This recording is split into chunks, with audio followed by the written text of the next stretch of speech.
안녕하세요, 여러분. 굿모닝 행정학 진행하는 여러분의 영디 최영희입니다. 자, 우리 오늘 32일 차, 32일 전이죠. 네. 이거 거꾸로 지금 세고 있는 거 알고 계시죠? 25년 해경간부 13번부터 16번까지 문제를 볼 거고요. 좀 어려운 내용들이 있습니다. 이게 간부 문제이다 보니 조금 실무적인 영역들에서 그리고 이론적인 부분에서 좀 어렵게 느껴지는 선지들이 있는데 여기는 너무 신경 쓰지 마시고 그냥 가볍게 취지만 읽어보시고 정리해 주시면 됩니다. 해설지에 필요한 부분들 내용 수록해 놨으니까 여러분들이 한번 읽어보셔도 좋고요. 또 제가 수업 시간에 이건 꼭 보세요. 이거는 가볍게 넘기세요. 라고 얘기하는 게 있다면 꼭 봐야 되는 건 꼭 봐야 되겠지만 가볍게 넘겨도 되는 건 가볍게 넘기시고 스트레스를 피하는 방법으로 공부하시는 게 더 좋을 것 같습니다. 자, 13번 문제 들어가 보도록 하겠습니다. 다음 중 우리나라 공직분류 내용에 대한 설명으로 가장 옳지 않은 것 이랬죠? 자, 1번입니다. 법관, 검사, 경찰, 헌법연구관, 경호공무원, 특정직 공무원이죠. 제가 이런 문제 풀 때는 여러분에게 뭐라고 말씀드렸냐면 일단 경력직, 특수경력직 먼저 구분해 주시고 그 다음 경력직이 일반직과 특정직, 특수경력직이 정무직과 별정직 이렇게 구분된다는 걸 보시고 정리해 주시면 좋겠다라고 말씀을 드렸습니다.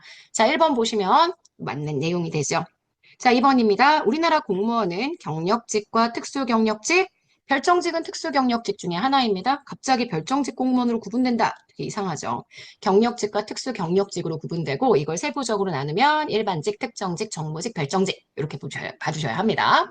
자, 3번입니다. 별정직 공무원은 특정한 업무를 담당하기 위해 별도의 자격 기준에 의해서 임용되는 공무원. 그래서 법령에서 별정직으로 지정하는 공무원을 말합니다. 맞고요.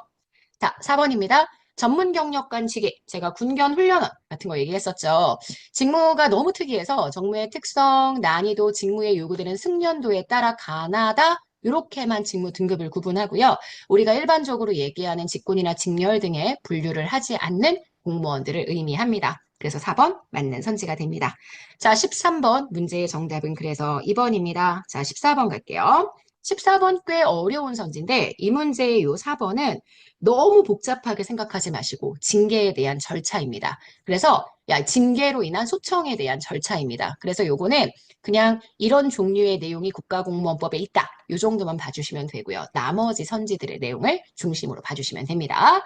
자, 일단 봅시다. 1번부터 갈게요. 이게 우리나라 인사기구에 대한 구성 역할이라고 얘기했어요. 인사혁신처 얘기가 어디 나와 있죠? 인사혁신처에는 일단 처장이 한 명이고요. 차장이 두 명이 아니라 한 명입니다. 그래서 한 명으로 두 대. 처장은 정무직, 그리고 차장은 고위공무원단에 속하는 일반직 공무원으로 보합니다. 그래서 여기 있는 요 숫자가 틀렸어요. 1번 X. 자, 2번입니다. 행정기관 소속 공무원의 징계 처분, 그 밖에 그 의사에 반하는 불리한 처분이나 부작위에 대한 소청을 심사 결정하기 위한 소청심사위원회는 행안부가 아니라 인사혁신처에 설치한다는 거, 뭐 이건 너무나 다들 아시는 내용일 거고요. 3번. 하지만 제가 각각 별도의 독립적 기구들을 인사기구를 별도로 두기 때문에 소청심사위원회를 거기에 설치한다라고 얘기했죠. 국회, 법원, 헌법재판소, 선거관리위원회 여기까지는 네, 헌법상 독립기관들입니다. 그래서 공무원 소청에 대한 사항을 결정하기 위해 각 사무처에 소청심사위원회를 두는데요. 국가인권위원회는 행정부 소속의 위원회이기 때문에 국가인권위원회 사무처에 소청심사위원회를 두는 게 아니라 국가인권위원회 역시 인사혁신처의 소청심사위원회를 이용해야 한다. 이렇게 보셔야 됩니다. 그래서 3번 X가 됩니다. 4번입니다. 소청사건의 결정. 만약에 소청을 제기했습니다. 그에 대한 결정은 소청심사위원회의 제적위원 3분의 2 이상의 출석위원 과반수의 합의에 따르고 만약에 의견이 너무 나뉘어서 과반수 합의에 이르지 못했다. 그러면 과반수에 이를 때까지 소청의 가장 불리한 의견을 유리한 의견에 더해서 가장 유리하게 합의된 방향으로 의사를 결정하게 된다. 이렇게 보는 내용입니다. 너무 구체적인 것까지는 정리하실 필요 없고요. 지금 보시는 이 내용은 4번의 내용이 실제 문제에 출제가 된 적이 있다. 여러분들이 수험적으로 기억하셔야 되는 부분은 이 정도 보시면 될 것 같아요. 제적위원 3분의 2 이상의 출석위원의 과반수 합의. 이게 소청심사위원회의 결정을 현재 해결하는 방법이다. 결정을 내는 방법이다. 이렇게만 정리해 주시면 될 것 같습니다. 자, 우리는 15번 문제 보도록 하겠습니다. 15번 문제는 네, 규제 피라미드에 관한 문제죠. 규제 피라미드는 아시겠지만 규제를 합니다. 그게 항상 부작용을 가지고 오죠. 이게 우리가 얘기하는 규제의 역설입니다. 여기까지 얘기하면 역설. 그 다음 거기에서 조금 더해요. 조금 더해서 만약에 이게 또 다른 규제를 가져온다라고 얘기하면 이게 규제 피라미드에 대한 내용이다라고 보실 수 있죠. 자, 그래서 1번부터 내용을 쭉 보시면 아마 쉽게 파악하실 수가 있을 거예요. 아무리 복잡해도 이게 부작용까지만 얘기하는지 아니면 그 부작용이 다시 규제를 가져온다고 얘기하는지 구분을 해봅시다. 자, 그럼 1번부터 가보도록 할게요. 소득 재분배를 위한 규제가 오히려 사회적으로 가장 어려운 사람에게 해를 끼친다면 여기까지는 지금 딱 부작용까지만 되죠. 자, 최고의 기술을 요구하는 규제가 기술 개발을 지연시킨대요. 마찬가지로 부작용. 규제가 규제를 낳은 결과 피규제자의 규제 부담이 점점 증가했다. 그러면 규제가 부작용을 낳아서 다시 규제를 낳고 그러면 규제가 반복되어서 계속 쌓이는 현상 우리가 이걸 본다고 얘기할 수 있죠. 규제의 피라미드라고 표현하기도 하고 끈끈이 인형 효과라고 표현하기도 합니다. 지금 보시는 3번. 요거는 이게 규제 피라미드에 대한 내용이고요. 4번. 새로운 위험만 규제하다 보면 사회 전체의 위험 수준이 증가한다. 이것도 규제의 부작용을 설명하는 표현이기 때문에 1번이나 2번이나 4번은 다 규제의 역설, 3번만 규제 피라미드 현상이 됩니다. 자, 15번 문제의 정답이 되는 건 3번입니다. 자, 16번입니다. 다음 중 공공서비스의 적정 규모 논의에 대한 공공서비스의 과다 공급론을 주장하는 내용으로 연결된 것은 이렇게 얘기를 했죠. 아시겠지만 지방직에서 공공서비스의 과다 공급론이 출제가 된 적이 있습니다. 하지만 자주 출제가 되는 주제는 아니어서요. 여기서는 구체적인 내용들보다는 공공재의 과다 공급, 가소 공급에 해당하는 주장이 무엇인지 가볍게 정리해 주시면 되고요. 해설제 내용들에 좀 꼼꼼하게 내용을 실어놨으니까 한번 확인해 주시면 될 것 같습니다. 자, 일단 1번입니다.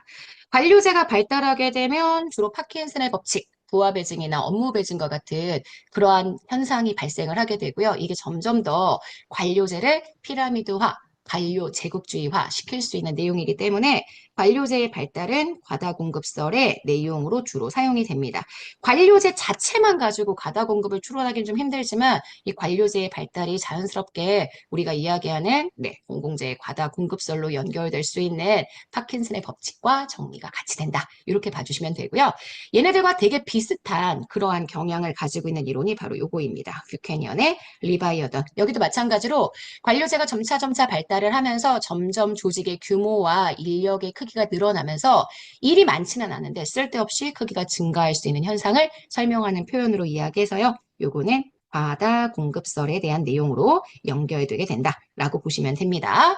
자, 와그너의 법칙. 바그너의 법칙이라고 제가 얘기했는데 이걸 굳이 또 영어식의 표현으로 와그너라고 했네요. 바그너라고 있는 게 일반적인데 아시겠지만 1인당 국민소득이 증가를 하면 사람들이 공공서비스를 더욱더 많이 요구하기 때문에 이걸로 인한 과다 공급이 발생한다라고 이야기하는 거 아실 거고. 그 다음 제일 마지막 피코카 와이즈만의 전이효과. 전쟁과 같이 공공지출이 정말 증가했었던 현상이 나중에 전쟁 끝나고 난 다음에 공공서비스의 소비를 줄이지 않기 때문에 공공재의 생산이 과다하게 된다. 마찬가지로 국가가 사회복지를 확산시킨다고 하더라도 지금 공공재의 공급이 과다해진다. 이렇게 얘기합니다. 그래서 색깔로 한번 표시해 볼게요. 노란색입니다. 자, 1번, 그 다음 2번, 그 다음 3번, 그 다음 여기 나와 있는 이 두 개. 이렇게 노란색으로 표시한 게 공공재의 과다 공급설에 대한 내용이고요. 자, 그 다음 과소공급설도 제가 최근에 모의고사반에서 굉장히 열심히 했습니다. 다우스의 합리적 무죄, 사람들이 잘 몰라서 공공서비스에 대한 정보를 획득하려면 비용이 많이 드는데 그 비용 쓰기 싫고 공공서비스에 대한 정보가 부족하기 때문에 공공서비스를 잘 소비하려고 하지 않는다. 과소공급설에 대한 내용이고요. 갈브레스의 의존 효과 말씀드린 적이 있습니다. 광고를 안 하기 때문에 대부분 사람들의 소비는 광고를 통해서 나타나게 광고 때문에 소비하고자 하는 욕구가 발생을 하는데 공공재가 공공서비스에 대한 광고를 하지 않기 때문에 사람들이 마찬가지로 공공서비스를 원하지 않는다. 머스그레이브의 조세를 내고 싶어 하지 않아 하니 당연히 정부의 조세는 부족. 생산도 당연히 일어나기 힘들다. 그래서 이번에는요. 색깔 맞추어서 하늘색으로 한번 가볼까요? 지금 제가 이렇게 표시한 이 내용들이 과소공급설을 주장한 내용들이다. 이렇게 정리해 주시면 될 것 같습니다. 자, 여기까지 보시면 저희 16번까지 마무리했습니다. 자, 여기까지 해서 우리 오늘 굿모닝 정확 마무리하도록 하겠습니다. 내일 아침에 다시 만날게요. 여러분, 오늘 하루 정말 여러분 거고요. 내일 아침에 봅시다. 여러분, 안녕.